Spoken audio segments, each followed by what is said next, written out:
everybody. Today we're going to be reading the first book in this whole channel. Today we're going to be reading Pippi Longstockings Chapter 1. Pippi moves into Bilbicula. Way out at the end of a tiny little town was an old overgrown garden. And in the garden was an old house, and in the house lived Pippi Longstockings. She was 9 years old, and she lived there all alone. She had no mother and no father, and that was of course very nice, because there was no one to tell her to go to bed just when she was having the most fun, and no one who could make her take cod liver oil when she much preferred caramel candy. Once upon a time, Pippi had a father of whom she was extremely fond.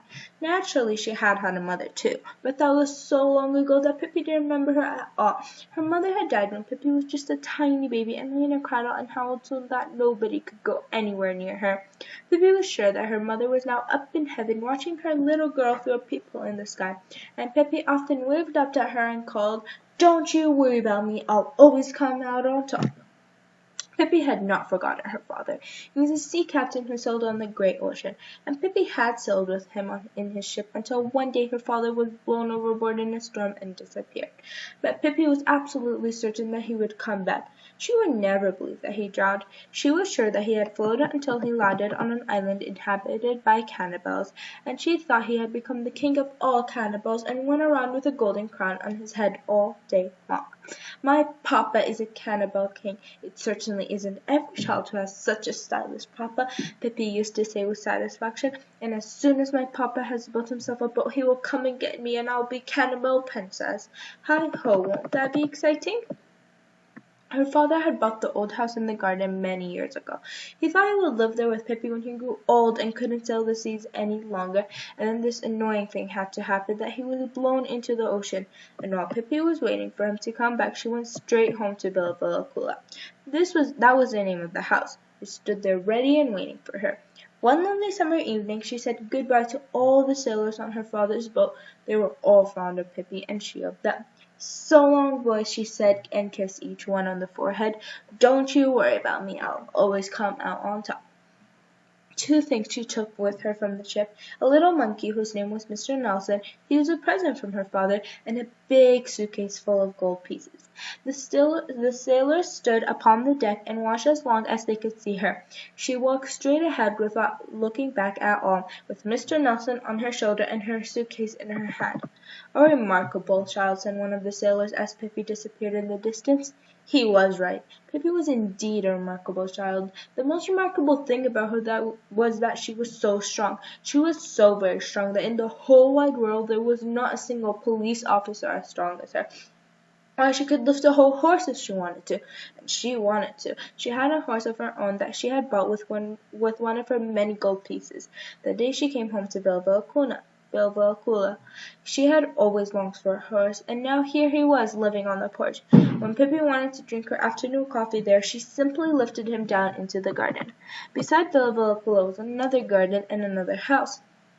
In that house lived a father and a mother and two charming children, a boy and a girl. The boy's name was Tommy and the girl's Annika. They were good, well-brought-up and obedient children. Tommy would never think of biting his nails, and he always did exactly what his mother told him.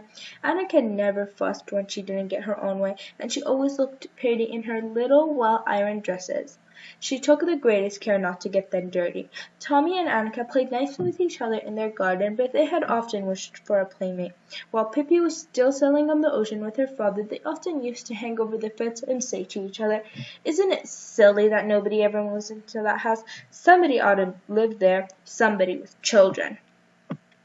On that lovely summer evening when Pippi for the first time stepped over the threshold of Bilbicula, Tommy and Annika were not at home. They had gone to visit their grandmother for a week, and so they had no idea that anybody had moved into the house next door. On the first day after they came home again, they stood by the gate looking out onto the street, and then they didn't know that there actually was a playmate so near. Just as they were standing there considering what they should do and wondering whether anything exciting was likely to happen, or whether it was going to be one of those dull days when they couldn't think of anything to play. Just then the gate of Bilbicula opened and a little girl stepped out. She was the most remarkable girl Tommy and Annika had ever seen. She was Miss Pippi Longstocking out for her morning promenade. This is the way she looked. Her hair, colored the color of a carrot, was braided into 2 tight braids and stuck straight out. Her nose was the shape of a very small potato and dotted all over with freckles. It must be you'd been it. The mouth under the nose was a very wide one, with strong white teeth. Her dress was rather unusual. Pippi herself had made it.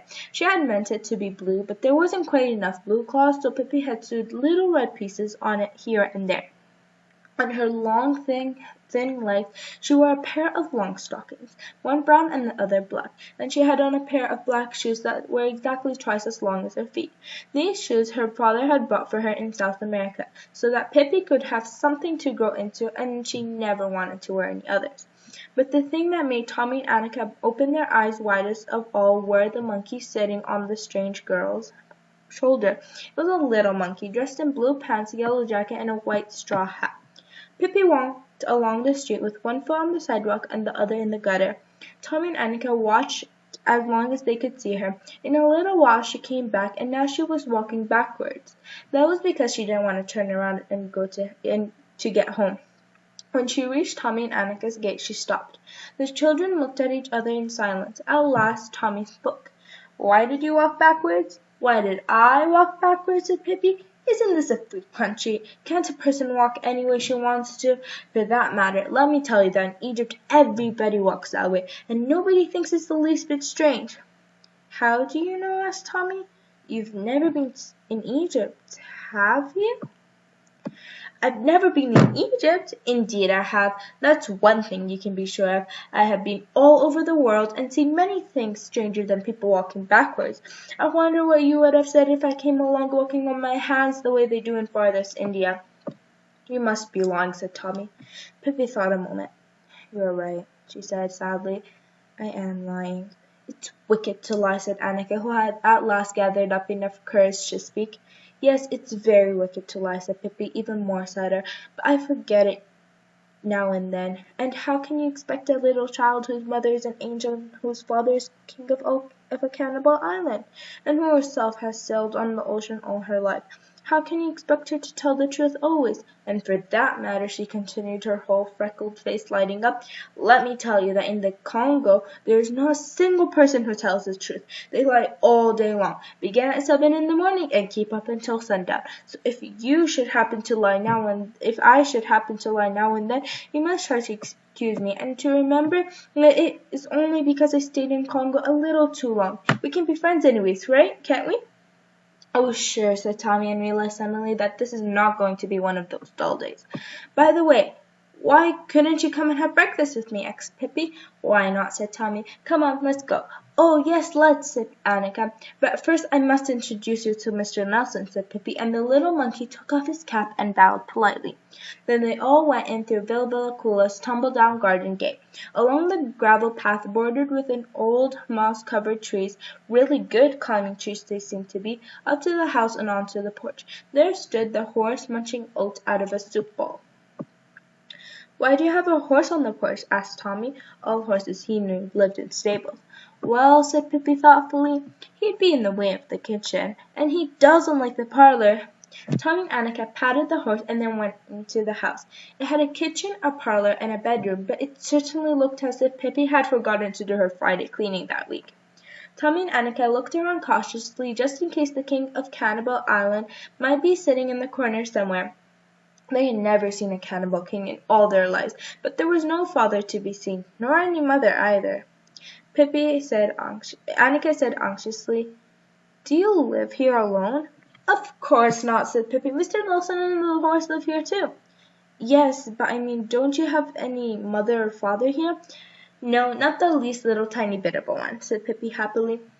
"But who tells you when to go to bed at night, and things like that?" asked Annika. "I tell myself," said Pippi. "First I tell myself in a nice friendly way, and then if I don't mind I tell myself again more sharply.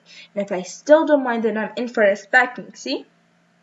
Tommy and Annika didn't say it all, but they thought maybe it was a good way. Meanwhile they had come out into the kitchen, and Pippi cried, Now we're going to make a pancake. So there's going to be a pancake. Now we're going to fry a pancake. Then she took 3 eggs and threw them up in the air. One fell down on her head and broke so that the yolk ran into her eyes. But the others she caught skillfully in a bowl, where they smashed to pieces. I always did hear that egg yolk was good for the hair, said Pippi, wiping her eyes. You wait and see. Mine will soon begin to grow so fast it will crackle. As a matter of fact, in Brazil all people go out with eggs in their hair, and there is no bald-headed people. Only once there was a man who was foolish that he ate his eggs instead of rubbing them on his hair. He became completely bald, and when he showed himself on the street there was such a riot that the police were called out. While she was speaking, Pippi had neatly picked the eggshells out of the bowl with her fingers. Now she took a bath brush that hung on the wall and began to beat the pancake batter so hard that it splashed all over the wall. At last she poured what was left onto a griddle that stood on the stove. When the pancake was round on one side, she tossed it halfway up to the ceiling so it turned right around in the air, and then she caught it on the griddle again, and when it was ready she threw it straight across the kitchen onto a plate that stood on the table. Eat, she cried, eat before it gets cold, and Tommy and Annika ate and thought it was a very good pancake. Afterward, Pippi invited them to step into the parlor. There was only one piece of furniture in there. It was a huge chest with many tiny drawers. Pippi opened the drawers and showed Tommy and Annika all the treasures she kept there. There were wonderful birds' eggs, strange shells and stones, pretty little boxes, lovely silver mirrors, pearl necklaces, and many other things that Pippi and her father had bought on their journeys around the world. Pippi gave each of her new playmates a little gift to remember her by. Tommy got a dagger with a shimmering mother-of-pearl handle, and Annika a little box with a cover decorated with pink shells. In the box there was a ring with a green stone. Suppose you go home now, said Pippi, so that you can come back tomorrow, because if you don't go home, you can't come back tomorrow, and that would be a shame. Tommy and Annika agreed that it would indeed. So they went home, past the horse who had now eaten up all the oats, and up through the gate of Bilbala. Mr. Nelson waved his hat at them as they left. So, everybody, this was chapter 1 for you. Stay tuned for chapter 2. Goodbye.